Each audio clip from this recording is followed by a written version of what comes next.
বাংলা ফাল্গুন মাসের শুক্লপক্ষের দ্বিতীয়া তিথি বুধবার,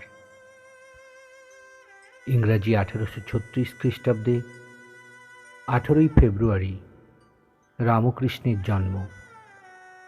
তাঁর ডাক নাম ছিল গদাধর বা গদাই। ঠাকুর শ্রীরামকৃষ্ণের পিতার নাম ক্ষুদিরাম চট্টোপাধ্যায়, মাতা চন্দ্রমণি দেবী। কামারপুকুর গ্রামে জমিদার লাহাবাবুদের পাঠশালায় বাল্য বয়সে সামান্য লেখাপড়ার সুযোগ পেয়েছিলেন রামকৃষ্ণ।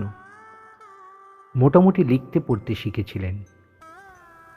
চালকলা বাঁধা বিদ্যেতে বিশ্বাস ছিল না বলে পাঠশালার পড়ায় 6 বছর বয়সেই ইতি পড়েছিল।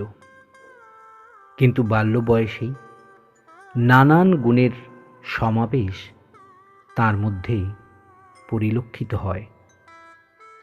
তিনি ভালো গান গাইতে পারতেন, অভিনয় করতে পারতেন, ছবিও আঁকতেন।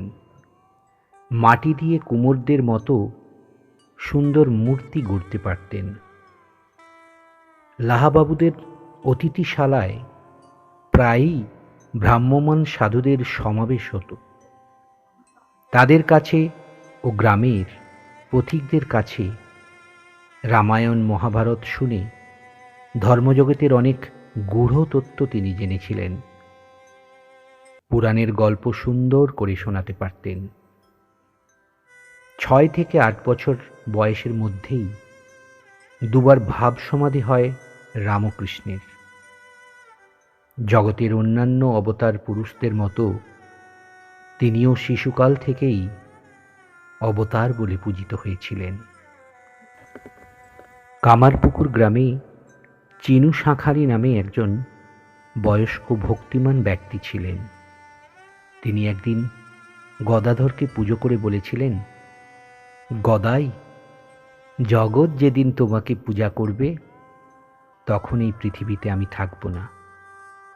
এই চিনু শাঁখারি শ্রীরামকৃষ্ণকে প্রথম ভগবান রূপে আরাধনা করেছিলেন। অদ্ভুত ছেলে গদাধর। ছেলেবেলায় যেমনি ছিলেন দুরন্ত, তেমনি খামখেয়ালি। পড়াশোনায় মন নেই, শুধু ঘুরে বেড়ানোই তার কাজ।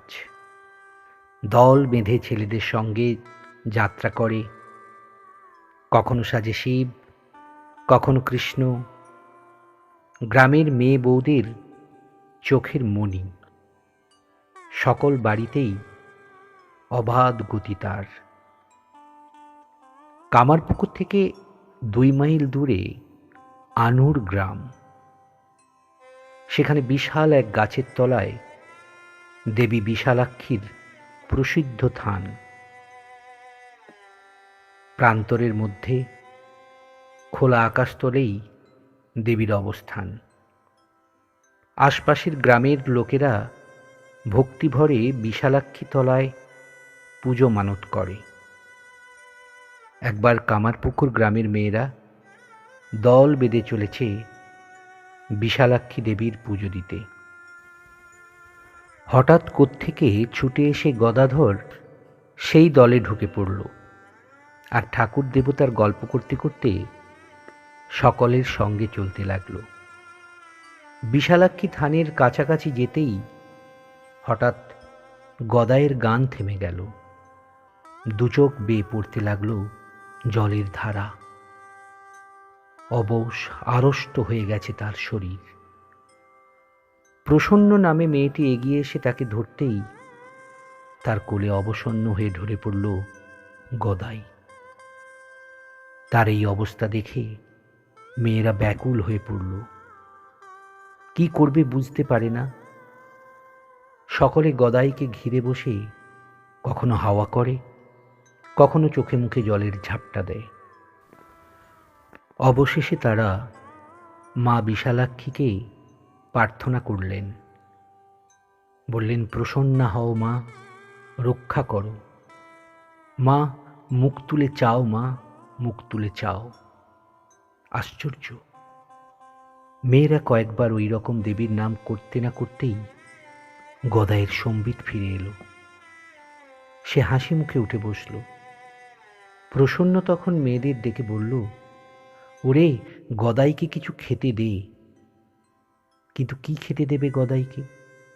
কারো সঙ্গে ভোগের সামগ্রী ছাড়া আর কিছুই তো নেই। প্রসন্ন বলল, ভোগের জিনিসই আলাদা করে ওকে দাও, ওকে খাওয়ালেই তোমাদের পুণ্যি হবে। তখন অনেকে সরল বিশ্বাসে পুজোর জন্য আনা নৈবেদ্য থেকে কলা, দুধ, বাতাসা গদাইয়ের মুখে তুলে দেয়। 8 বছরের গদাই সকলকে বলল যে দেবীর চিন্তা করতে করতেই তাঁর পাদপদ্মে মন লয় হয়ে তার ওই রকম অবস্থা হয়েছিল। 7 বছর বয়সে গদাধরের পিতৃবিয়োগ হয়। 9 বছর বয়সে দাদা রামকুমার তার উপনয়নের ব্যবস্থা করলেন। কামারপুকুরের কামারবাড়ির মেয়ে ধনী ছিল গদাইয়ের ধাইমা। সে গদাইকে খুব স্নেহ করত। গদাইটাকে ধাইমা বলে সম্বোধন করত। ধনীর মনের স্বাদ ছিল উপনয়নের সময় গদাই তাকে মা বলে ডাকবে এবং তার কাছ থেকেই প্রথম ভিক্ষা গ্রহণ করবে। সে কথা জানতে পেরে গদাই ধনীর অভিলাষ পূর্ণ করবে বলে অঙ্গীকার করেছিল। বালকের কথায় বিশ্বাস করে ধনী তার সাধ্যমতো কিছু অর্থ সংগ্রহ করে সেই শুভ দিনটির প্রতীক্ষা করছিল।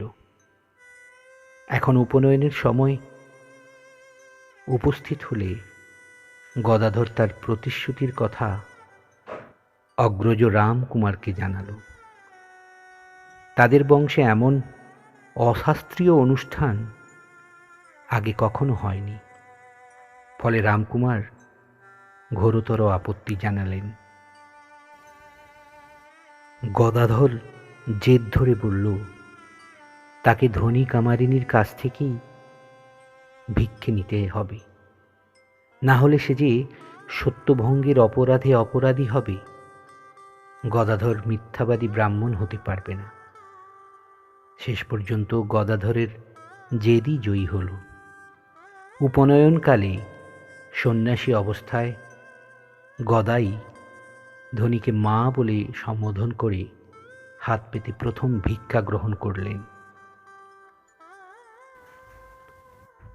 উপনয়নের পরে গদাই পূজা ও ধ্যানে মনোনিবেশ করল। ক্রমে ভাব সমাধির অধিকারী হয়ে তার জীবনে নানা দিব্য দর্শন হতে থাকে। তারই পরিপূর্ণ রূপ ঠাকুর শ্রীরামকৃষ্ণ। তিনি শেখালেন জীবনের মহামন্ত্র। তাঁর সাধনার পতাকা তলে এলো দলে দলে ভক্তপ্রাণ নরনারী। ঠাকুরের বাণী আর উপদেশ শুনে ধন্য হল জগতের প্রতিটি মানুষ।